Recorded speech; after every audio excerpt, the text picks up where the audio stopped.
Awards, oh!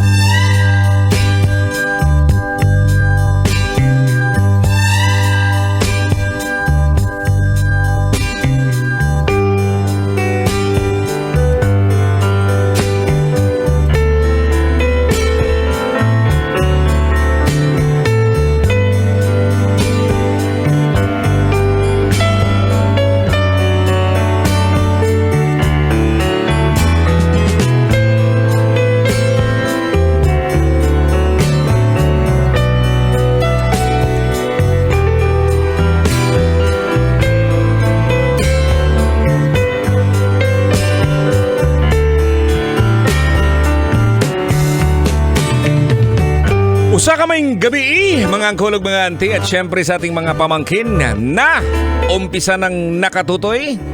Ayan o, mayong gabi. At welcome na naman po sa ating programang Tutoy na Lab. Ayan, ako po ang inyong Uncle Totoy. And of course, baka merong makapunta dito. Technician po natin. Yan. Okay.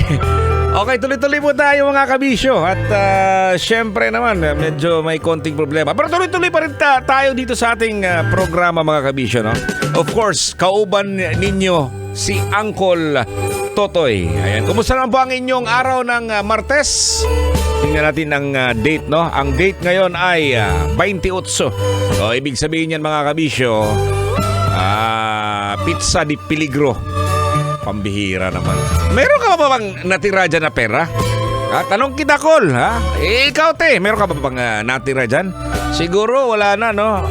Utang na lang siguro sa tindahan, pero alam mo naman ngayon, mataas-taas, malaki-laki na yung utang mo sa tindahan.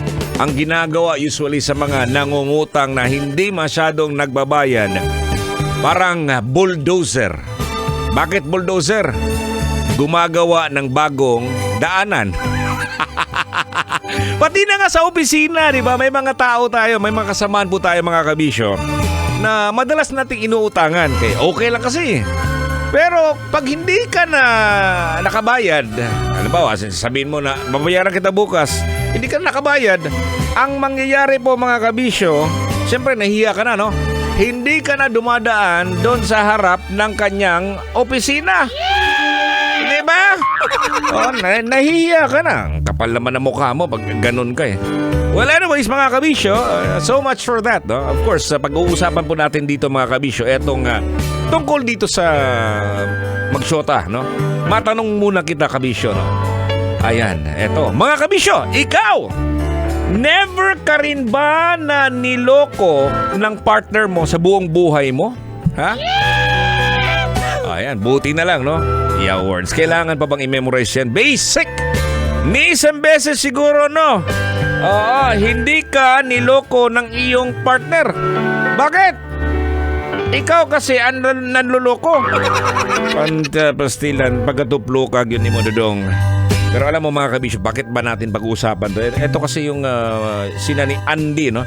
Andy at saka si Philmar kasi itong nagkaroon ng medyo may issue. Oo, hindi naman issue tungkol sa kanila eh. Etong tungkol po sa video na may nag-upload. Isang di lang ako sigurado kung eto ba talaga yung vlogger ba talaga to.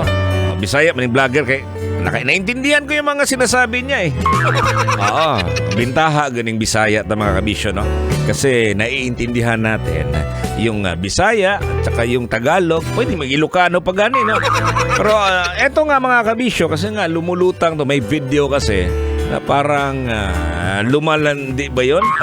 Oo, pero believe naman ako dito sa kay Andy kasi agad-agad siyang nag-reply, no? Ang sabi pa nga niya na ina-allow niya, no, ang kanyang BF na pumunta, makipag-party sa mga kaibigan. Yan ang sinasabi ko, swerte, oy. May mga ganon na mga lalaki, no, mga babae na pinapayagan po sila ng kanilang boyfriend o kaya girlfriend na makipag halubilo, makipag-party, social keme-keme sa iba. So, dili ka piniriso. So, believe ako dito mga kabisyo. Kaya nga pag-usapan po natin dito kasi etong tungkol po sa kanilang relasyon, no? Ang kahalagahan ng pagmamahal ng partner, asawa, jowa, mahal mo sa buhay. Oo, hindi ka nagiging, selfish po mga kabisyo. Marami po sa atin ngayon, iba pamangkin, ikaw, meron kang jowa ngayon. Napakamahigpit mo, no? Hindi mo nga pinapayagan makipag-inuman sa kapwa kaibigan, no? Si Mrs. siguro ngayon, si Mr. Makipag-inuman si Mr. sa kapitbahay, puro lalaki, ayaw nga eh. Pagbalik, Lucy, dyan ang kigol. Ito yung nilagay ko sa aking fan page sa Totoy Bato Official. Ang nakalagay ay, mga signs na swerte ka sa partner mo. Wow naman, Toy. Lahat naman siguro sa atin ngayon na nakikinig, no, nakatutok sa akin.